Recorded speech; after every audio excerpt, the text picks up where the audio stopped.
लोकसभा चुनाव को लेकर राजनीतिक पार्टियों ने कमर कस ली है। एक और जहां बीजेपी ने अब की बार 400 पार के संदेश के साथ चुनाव की तैयारी शुरू कर दी है, वहीं बीजेपी के 400 पार के नारे पर कांग्रेस सवाल खड़े कर रही है। कांग्रेस के प्रदेश अध्यक्ष करण माहरा ने बीजेपी पर निशाना साधते हुए कहा है कि हाल ही में जो चुनाव हुए हैं उसमें जब पोस्टल बैलेट की गिनती हो रही थी उसमें एक पार्टी जीत रही थी, लेकिन जैसे ही ईवीएम खुलनी शुरू हुई तो एकदम से नतीजे बदल गए।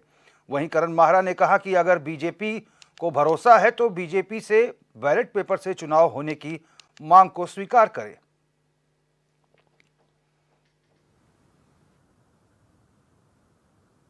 मैंने ये कहा था कि बीजेपी को ये स्पष्ट करना चाहिए देश में कि सुप्रीम कोर्ट के चीफ जस्टिस को इलेक्शन कमिश्नर के नियुक्ति की प्रक्रिया से बाहर करने के लिए आपने इतनी ताकत क्यों लगाई? ऐसा क्या कारण था भाई? क्या दिक्कत थी? सुप्रीम कोर्ट का चीफ जस्टिस अगर किसी की नियुक्ति में प्रतिभाग करता है तो उसको हटाने की ज़रूरत क्या पड़ी? और उसको हटाने के लिए जो आपने प्रयास किया, आपने 143 सांसदों को संसद से उतने दिन के लिए बाहर कर दिया, केवल इसलिए कि आप सुप्रीम कोर्ट के चीफ जस्टिस को उस प्रक्रिया से बाहर कर सके।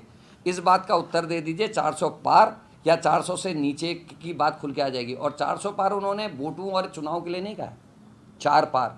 4 का पार का मतलब है मुख्य प्रधानमंत्री जी की जो लोकसभा है वहाँ इनके आईटी सेल के 3 पकड़े गए महिला से बलात्कार के मामले में।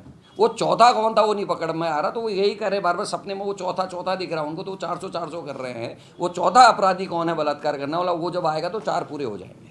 अध्यक्ष करण माहरा लगातार जो है आरोप लगा रहे हैं। यहाँ एक तरफ भारतीय जनता पार्टी कह रही है कि इस बार 400 पार होगा, और जिस तरह से सम्मेलन लगातार बैठकें हो रही हैं और प्रत्येक लोकसभा सीटों में 5 लाख का जीत का मार्जिन रखा गया है, इन तमाम चीज़ों को लेकर अब करण माहरा खुलकर बयान दे रहे हैं। उन्होंने कहा है कि अगर बीजेपी में हिम्मत है तो पोस्टल बैलेट के जरिए चुनाव करा के क्यों नहीं देखती। और अभी हाल ही में जितने विधानसभा के चुनाव हुए हैं उनका कहना है कि जब पोस्टल बैलेट की गिनती शुरू हो रही थी तो कांग्रेस और अन्य दल आगे चल रहे थे, लेकिन जैसे ही ईवीएम पर काउंटिंग शुरू हुई उसके बाद भारतीय जनता पार्टी आगे हो गई। आखिर इसके पीछे माजरा क्या है, करण माहरा ने सवाल उठाए हैं। और इसी खबर पर हमारे संवाददाता अरुण सैनी लाइव जुड़ चुके हैं। अरुण, कांग्रेस कह रही है कि पोस्टल बैलेट से चुनाव कराया जाए या फिर ईवीएम पे विश्वास ही नहीं है। जी रोहित जी, देखिए, जब भी किसी राज्य में चुनाव होता है और जब कोई चुनाव होता है उसके बाद जब पार्टियों की हार जीत होती है तो फिर जो ईवीएम का जिन है वो बोतलों से बाहर आ जाता है। लगातार जो है ईवीएम पर सवाल उठते हैं। जैसे भी किसी पार्टी की हार होती है किसी राज्य में तो वहाँ जो हारने वाली पार्टी होती है वो ईवीएम पर सवाल खड़े करती है।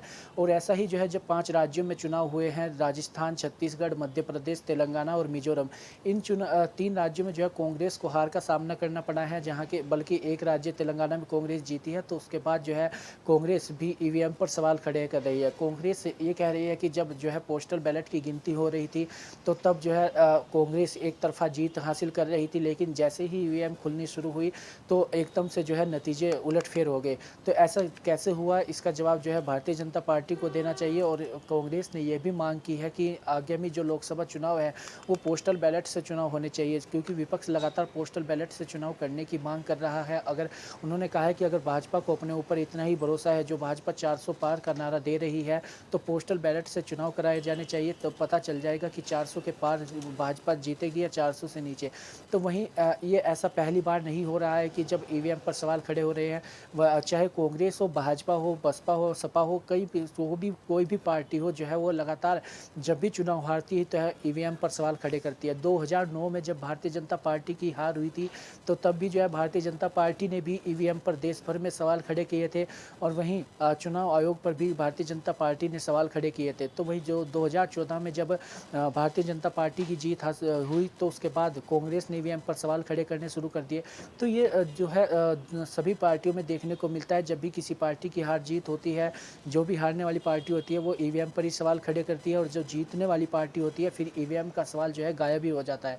तो इस तरीके से जो है ये सवाल खड़े हो रहे हैं, और विपक्ष का लगातार यही ये आरोप है कि जो अभी इलेक्शन कमिश्नर की जो नियुक्ति होनी थी, जिसमें सुप्रीम कोर्ट के चीफ जस्टिस को बिठाया जाना था, उसे उन्हें नियुक्ति से बाहर क्यों किया गया है, इसका जवाब भी जो है भाजपा को देना चाहिए, ऐसा विपक्ष का आरोप है। लेकिन अब लोकसभा चुनाव नज़दीक है, ऐसे में कांग्रेस पार्टी और अन्य जो विरोधी दल हैं वो भी ईवीएम के सवाल खड़े कर रहे हैं और इसको लेकर जो है प्रदर्शन भी कर रहे हैं, और लगातार यही मांग चल रही है कि जो है ईवीएम को बैन करके पोस्टल बैलेट पर चुनाव होना चाहिए। क्योंकि जो है जिन देशों ने ईवीएम बनाई है, जैसे अमेरिका, जापान, वहाँ भी जो है ईवीएम से चुनाव नहीं होते। तो ऐसा विपक्ष का कहना है कि जब जहाँ से ईवीएम बनी है, जिन देशों ने ईवीएम बनाई है, उन देशों में ईवीएम से चुनाव नहीं हो रहे हैं, तो फिर भारत में ईवीएम से चुनाव क्यों हो रहे हैं।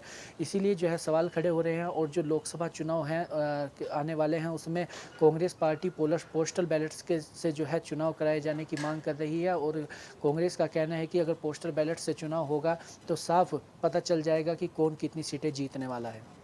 चलिए, धन्यवाद अरुण तमाम जानकारी के लिए। तो ये भी एक विडंबना है, क्योंकि पिछली बार जब लोकसभा या विधानसभा के चुनाव हुए थे तो राजस्थान में कांग्रेस जीत कर आई थी, छत्तीसगढ़ में कांग्रेस जीत कर आई थी, गुजरात और हिमाचल के चुनाव हुए थे तो हिमाचल में कांग्रेस की सरकार बनी, तब ईवीएम पर सवाल खड़े नहीं हुए।